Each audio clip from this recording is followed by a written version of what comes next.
So you're probably asking yourself, what's Paul doing dressed like 40-year-old Ray Bradbury's interpretation of a 54-year-old man? And you may ask yourself, where did I get this beautiful tie? This is the last of our spooky season videos for 2025. We're going to talk about Something Wicked This Way Comes by Ray Bradbury and my adventure as to what brought me here and the influence, and I use that word lovingly, the influence this book had on a generation of writers. Maybe.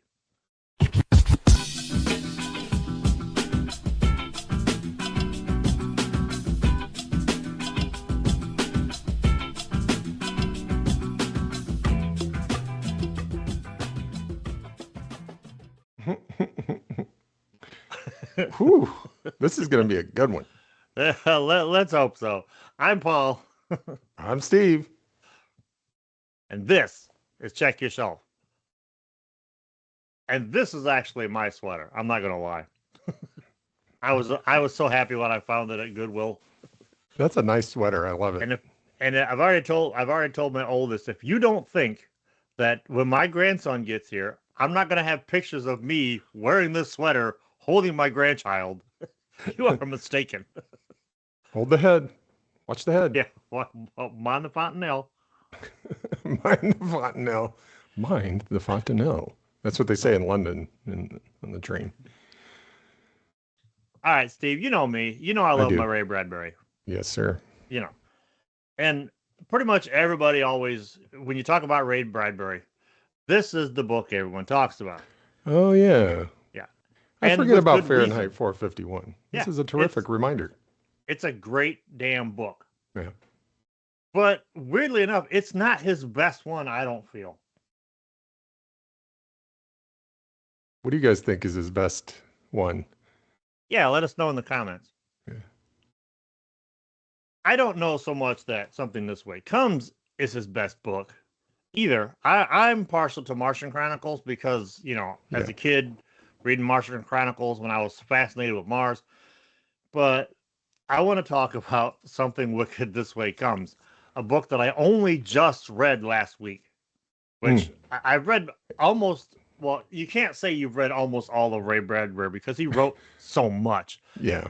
But I read a good chunk of Bradbury, and I think it probably wouldn't have gone over so well, Wicked, had I read it when I was reading Ray Bradbury in my 20s, because this is a coming-of-age story. But it's not just a coming-of-age story between two 13-year-old best friends. It's a coming-of-age story for one of their fathers, who is the decrepit, broke-down, tired 54-year-old man.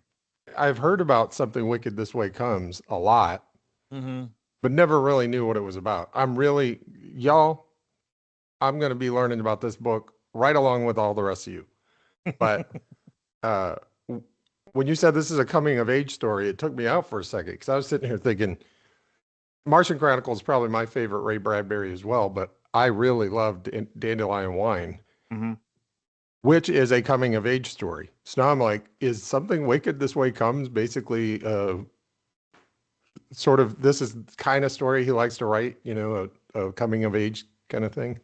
I think so. I think when you hit 40, you start to think about things. Yeah. And you start to look at 54 as decrepit. Yeah. But a lot of people will say that, this book and that one go hand in hand. They're kind of like like you could bookend the books with those two books. Bookend the books with those two books. I get that. I feel that in my soul. But what had happened was, anybody that missed the previous video, though we talked about it a little bit, was I found out that Disney Plus has the movie, the 1983 movie, Something Wicked This Way Comes. I never saw it because it looked cheesy and bad when I saw the trailer for it. And it is, but it's also very, very, very charming and very of its time. And it's of its time telling of a different time. But as I'm watching it, as I'm watching the movie, I'm thinking, man, did every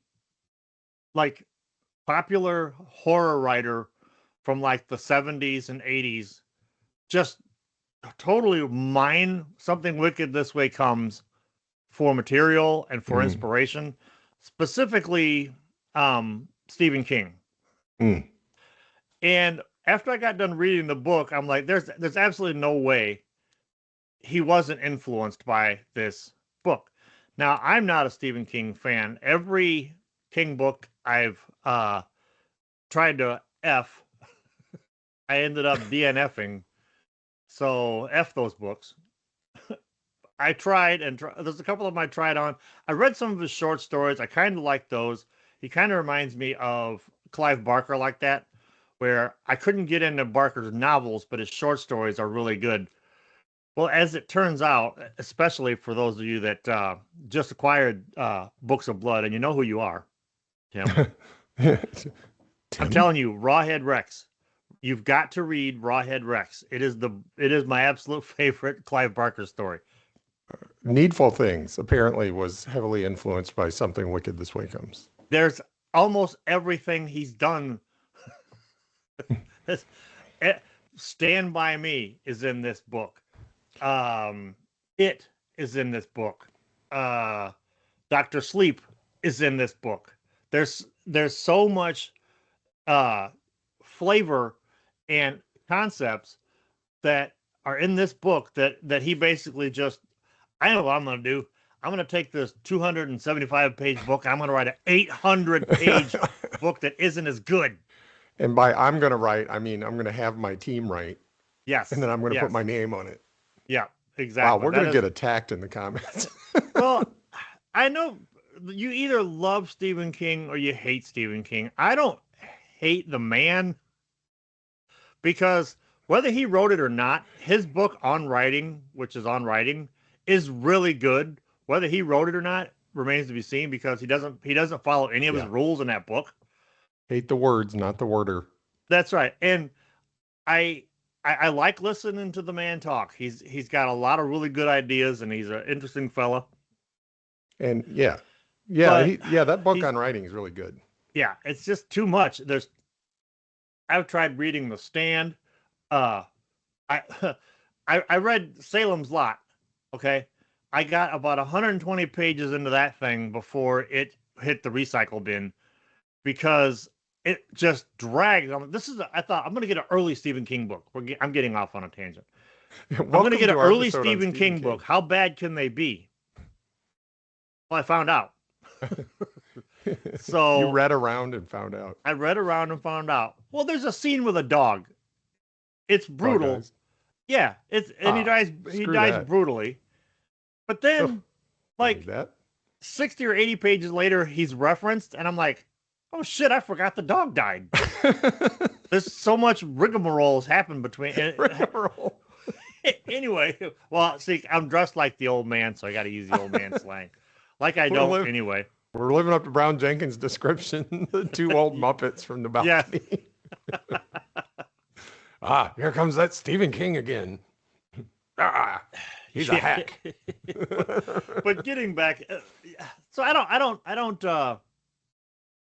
What's the word I'm looking for? Like, I don't judge you if you like Stephen King. I don't judge you if you love Stephen King. But I will judge you if Stephen King is the only thing you ever read.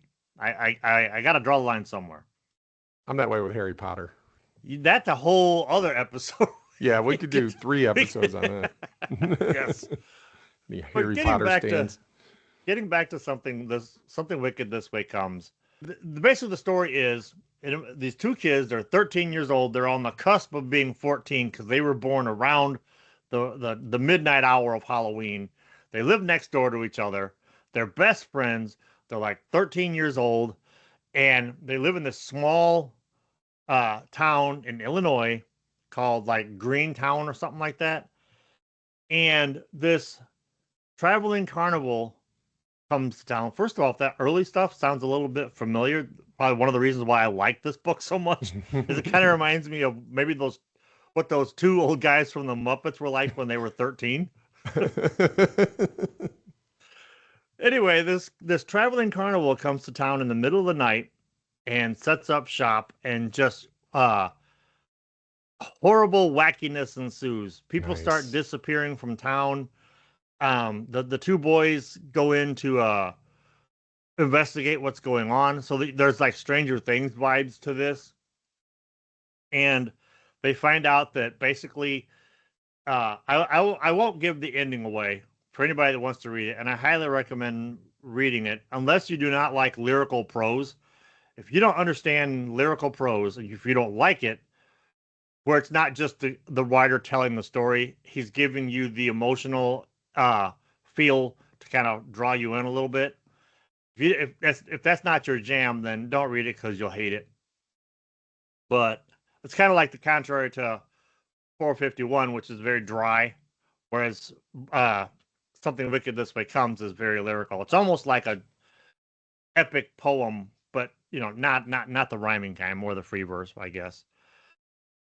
So they investigate this traveling carnival, and they find out that the creatures that run it like feed off of regret, despair, depression, anxiety, misery, loneliness, everything humans are chock full Hey, of. creatures, there's some good eating at my house. I'm telling you what, if Dinner is the served. creatures would have showed up during the lockdown, they'd have been fat. And living off the fat of the land. Well, where the 54-year-old man comes into play is one of the boys. There's two boys, Will and Jim. Will's father is the 54-year-old man who in the movie is played by Jason Robards, who plays what looks like an 87-year-old man, the way he just got... It's like Abe Vigoda, who was like 44 or something. Yes. Yeah, exactly. So Will and his dad are estranged because that's what happens when you're like that age. So and the dad is just all he can think about is dying. In fact, there's a chapter in this book that was the one I was telling you about a couple days ago. Bradbury writes this chapter on 3 a.m. Now, Bill Anderson had a song called 3 a.m. and I highly recommend it. Basically, 3 a.m. is the closest thing you can come to dying this side of the dirt. Hey, by the way, that I have not read Something Wicked This Way Comes, but the fact that you told me that caused it to make its way into my work life. Because somebody was talking about how they hadn't slept well the night before and woke up at 2:30. And they said, that's just terrible. You wake up at 4:30 or 5, you're like, oh, I might as well get up. You wake up at midnight, you're like, oh, I could go back to bed. So I said, well, let me send you a quote in the group chat. Oh God, midnight's not bad. You wake and go back to sleep. 1 or 2 is not bad. You toss, but sleep again. 5 or 6 in the morning, there's hope for dawns just under the horizon. But 3, now, Christ, 3 a.m. Doctors say the body's at low tide then. The soul is out. The blood moves slow. You're the nearest to dead you'll ever be, save dying. Sleep is a patch of death. But 3 in the morn, full wide-eyed staring, is living death. You dream with your eyes open. God, if you had strength to rouse up, you'd slaughter your half-dreams with buckshot. But no, you lie pinned to a deep well bottom that's burned dry. The moon rolls by to look at you down there with its idiot face. It's a long way back to sunset, a far way on to dawn. So you summon all the fool things of your life, the stupid, lovely things done with people known so very well who are now so very dead. And wasn't it true? Had he read somewhere, more people in hospitals die at 3 a.m. than at any other time. That's by Ray Bradbury. Something Wicked This Way Comes. And now you understand why the carnival came to Greentown. If that's just one person in Greentown. That's just a snack, right? Yeah. Yeah, he's like that and the whole book is like that. The whole book is that emotional. Hmm. Whew, yeah. I hope it was appropriate for me to send that to a work group chat. They're going to be like, the boss has lost it. Boss, are you okay? You okay? You okay, boss? There'll be like flowers on your desk the next morning, Yes. some spa day tickets to somewhere. Yeah. Ooh, that'd be nice. Hmm. Which it'd also be weird because I work from home, and if they break into my house to put flowers and spa day tickets on my desk You have more at 3 problems than a.m. just 3 a.m. I thought I heard something in the office at 3 a.m. and a clown mask. I know what I'm reading next. I don't know. Should I read Dandelion Wine first and then this, or should I? I Well, really want to read I this have now. not read Dandelion Wine. It is on my list now. Yeah. But I think I'll dude, read this one next. this one will go down so smooth that like you'll be done before you know it. Because one of the beauties of Bradbury books is one, they're small, Yeah. and two, he does short chapters, so Oh, right. you can read through the Yep. pulses really quick, and it Mm. just flows because you get to the end of this chapter and you want to know what happens in the next one, and Yeah. it's just boom, boom, boom. It's brilliant. I think as soon as I finish the duck book, I'm going to read this one. Oh yeah, the duck book. That's coming up, kids.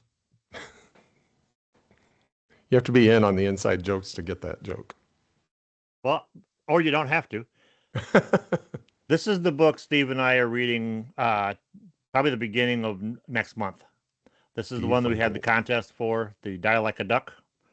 So now you're all in on the inside joke. yeah. It's So if it tune into the video. If it walks like a duck, quacks like a duck, it can die like a duck. You can die Die like a of duck. gold. By Chet Cunningham. All right. So then you have Will's friend Jim Nightshade. Jim Nightshade's problem is he doesn't have a father and he wants to grow up so fast.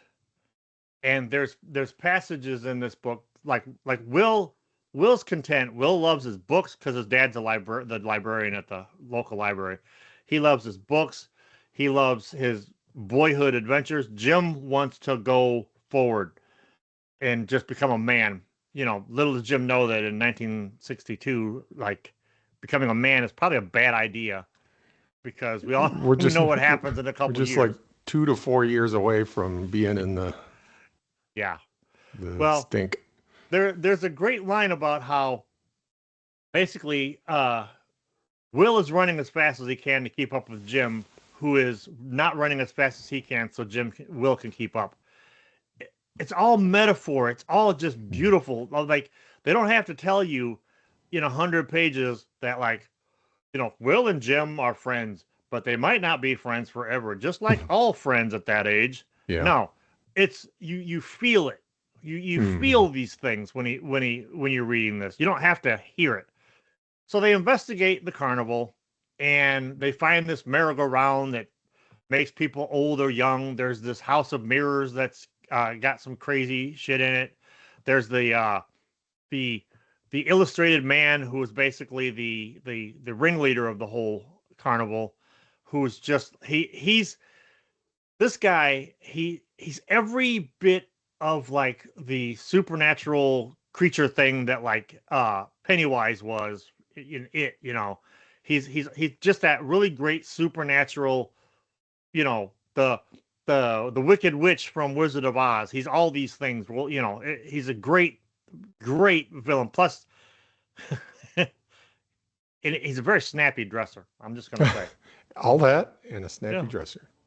So without spoiling it, I'm not gonna spoil the end. It's a great ending. I can't say enough about how mad at myself I am for not reading this book sooner. But like I said, I probably would have read it as a kid and thought it was dumb. But as an older man with kids and various health issues that have happened along the way, I kind of feel it. I feel this book a lot more. So if you read it when you were a kid and didn't like it, and you're now an older man or older person, give it a read. Really important question. Out of 4 and 3 and 2 and 1, where do you put it? This is the easiest 4 I've read all year. Nice.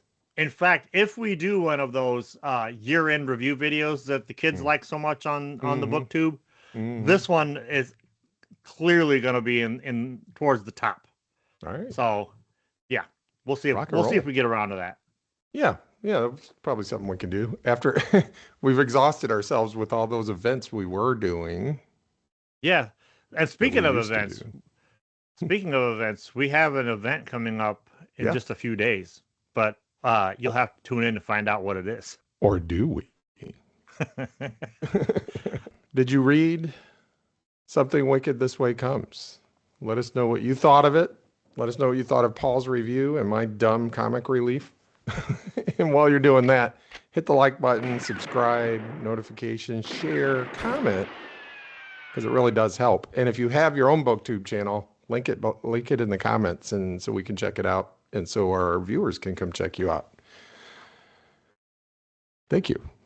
All right. Well, having said all that, to say all this, I'm Paul. I'm Steve. And the next time you're looking for something to read, check yourself.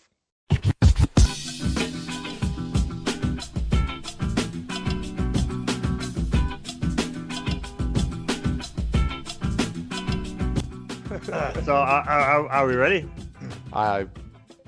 No, but we should do it anyway. All right. Okay, so you're probably asking yourself, Paul, why are you dressed like what 40-year-old Ray Bradbury thought a 54-year-old man? Let me redo that line again. So you're probably asking yourself, what's Paul doing dressed like 40-year-old Ray Bradbury's impersonation? So you're probably asking yourself, what's Paul doing dressed like 40-year-old Ray Bradbury's interpretation of a 54-year-old man? Why is 57-year-old Paul dressed like 40-year-old Bay Bradbury? See, it's not easy. No, it is not. It is not easy.